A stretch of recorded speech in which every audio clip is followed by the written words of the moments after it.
Hey everybody, what's going on? It's the Hated Patriot, and it's been a couple of weeks since I put down a video, so I'm putting down a new one. Developments. Connecticut, my state, is officially fascist now.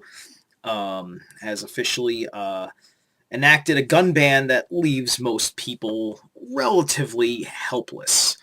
Not being able to have weapons that have a capacity of 10 plus ammunition, bans all sorts of shotguns and basically weapons that look scary as well, even though they may be no more dangerous than certain counterparts of their own.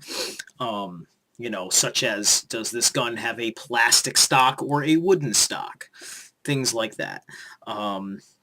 It's pretty god awful. It's unfortunately expected. I probably didn't think it was going to happen. In a sense, just because I thought there was a good enough amount of protest of it throughout the country and in the state. On top of which, our state constitution says in section 15 you have right to bear arms in defense of yourself and the state. You're not defending the state with a pea shooter. You're not defending the state with like a 22 caliber, like single shot hunting rifle. You're not defending the state with with a six shooter revolver. You need high capacity, high impact rounds. You're defending the state against another organized force, which is going to be better armed than you. By the merit that odds are you're going to be fighting some sort of force that actually has vehicles of warfare and probably a lot more in the way of explosives. But at the very least, you can be a person of infantry. I mean, in theory, the way bear arms works, I should be able to have a goddamn tank in my fucking driveway if I want it. And guess what? That's going to cause no more of a problem than for anybody else. Why? Because we've had all sorts of very dangerous weapons out there. But guess what? The weapon itself isn't really dangerous. It's the people that use them. And 99% of the time, that's not a problem. People are going to act like murder is going to go away because of this. They're acting like it's going to save the suburbs. It's going to save the middle class. That's really what it is. Because guess what? This law ain't going to affect jack shit happening in Bridgeport, Connecticut, which is in the top 10 most dangerous cities in the United States. Pretty fucking violent place. Lots of illegal activity going on there in the first place, which of course activity is illegal because the law makes it illegal, with the exception of the basics of the law, such as murder and theft. So needless to say, I'm pretty upset about it. I'm trying to get in touch with political people. I've reached out to one sheriff, and sent him an email, seeing if there's anything that that the sheriffs are going to be doing different versus the police departments. So I just wanted to throw that update at you. I already know people that are getting pulled over at random by police officers in their vehicles. Basically, they're scanning their plates, running the name against the plates, finding out if they had a permit for a weapon that was legal the day before. That's the other terrible thing about this law, is that it gives no remedy period. They don't give you a day. They don't give you a week. It went in effect the second the ink hit the paper, which is ridiculous. In other words, the only way that you were not a criminal the day the ink hit the paper is if you acted as if the law was already in effect by getting rid of your weapons. And so already people are being threatened with violence by the cops for this. I unashamedly had put a picture that somebody had created of the Connecticut state flag. And where the shield is on the flag, it was left blank, and then they put a swastika in there. I thought that was quite an appropriate political commentary. That is now a profile picture for me. People need to start getting angry. People need to start getting offended. They need to start getting it. All right? Because Colorado's already doing stuff like that. New York's probably not done doing stuff like that. The state, thanks to the powerful lobby of the city. And, California might be doing something like that. Let me tell you what's going on here. Let me tell you what's really going on. Cannabis is going to be legalized this year. I guarantee it. They're going to legalize cannabis this year. They know it. They need a new revenue stream for the black market. Plain and simple. So they're going with guns because it's the only thing they can really figure out to do in that respect. Nothing else is popular enough for that, and nothing else is going to give them the excuse for jailing people and for just in general police brutality, creating the excuse to go after. Because socially, the war on drugs has failed. Nobody likes seeing somebody in trouble for using cannabis anymore. It saddens people. They realize that cannabis isn't even a problem socially, and that it's more of a benefit. It's not like heroin or cocaine, where at least those things cause human suffering by their own merits, which is why they're less popular than cannabis in the first place, because people realize that they're incredibly addictive and hurtful to your health and your mental state of being. And that's all part of the system. Otherwise, other news to make good point of, right now they're making a big deal about North Korea. There's maybe a tiny bit to worry about with North Korea. The truth is, here's the two truths about North Korea. North Korea is just Cold War 2.0. Why? Revenue from the drug war failed. Revenue from the war on terror failed. So if they're going back to the Cold War theory again, using this teeny tiny state, they're using North Korea. It's not like the fucking Soviet Empire where they have more land than the United States of America. When you include all of the Iron Curtain in Eastern Europe. So it's mostly just the Cold War.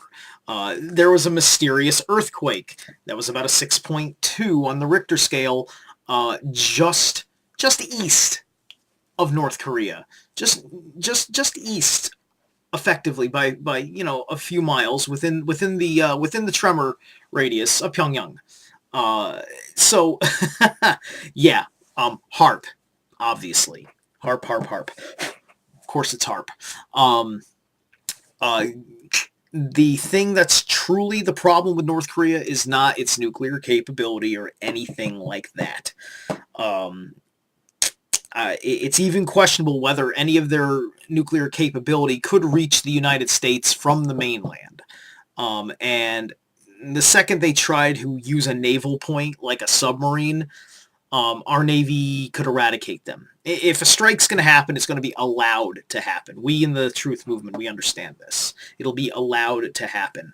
We've got reverse engineered UFOs. We have a highly sophisticated radar. We've got a Navy that owns the Sea of Japan and all that stuff. The control is still there right now in a very pervasive way.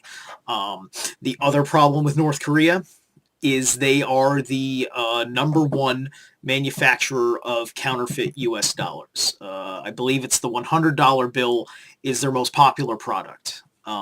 That they don't tell you much, although it is not a conspiracy. You can go look it up. It's in I think Time Magazine ran a piece on it. Just go Google North Korea counterfeit U.S. dollars or something.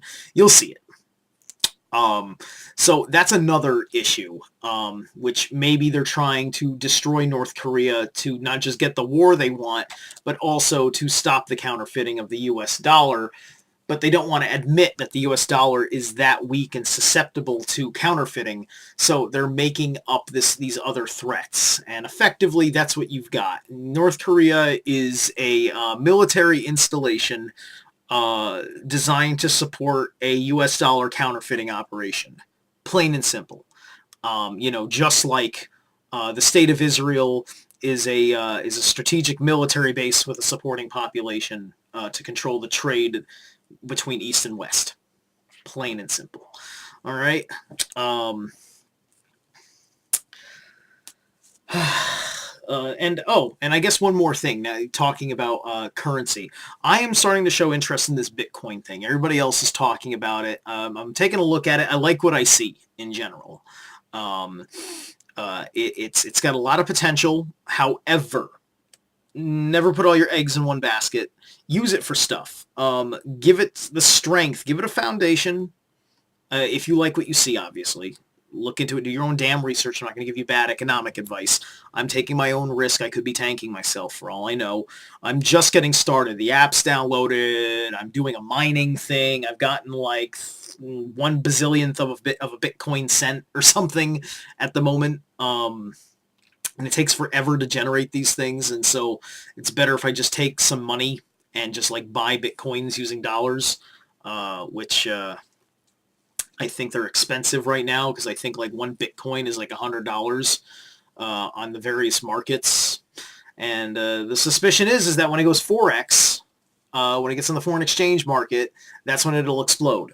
And it'll like quintuple in value or something. People are saying, I've heard some people saying some major things about if it goes foreign exchange. So Bitcoin, take a look at that. It might be the perfect intermediary as long as the internet's going to be there, because the network itself holds the holds the system of the Bitcoin, and then you have your Bitcoins are identified by a very, very heavily encrypted like hashtag or something, or not a hashtag. It's might be the wrong word for it, but it's an encrypted code. Um, the mining operation is a process of creating a new code, but it takes a long time to do with an effort of several computers to have it done in an expedient fashion. But the important point I'm making is that just like the U.S. dollar, it's because people hold value in it. It's what we choose to hold value in. Unlike the U.S. dollar, even though it's digital currency, um, it um, it is not treated the way they treat money in the bank, where it's just ones and zeros, and they just have an algorithm program and they can type in whatever. This is held to a strict code that gives it its identity.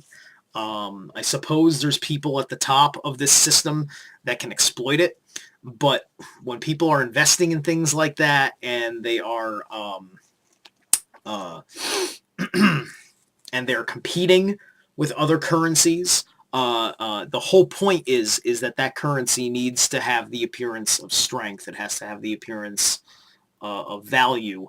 Thus, you can't be fucking with it like that. It's susceptible to hackers, but it's very, very hard to hack. I took a quick look into how the hacking situation works. Um, all in all, it should be okay. It's designed to recorrect itself. It doesn't need a bank. It doesn't need any kind of intermediary, really, except for the initial intermediary that handles the exchange that will shave a little bit off the sale.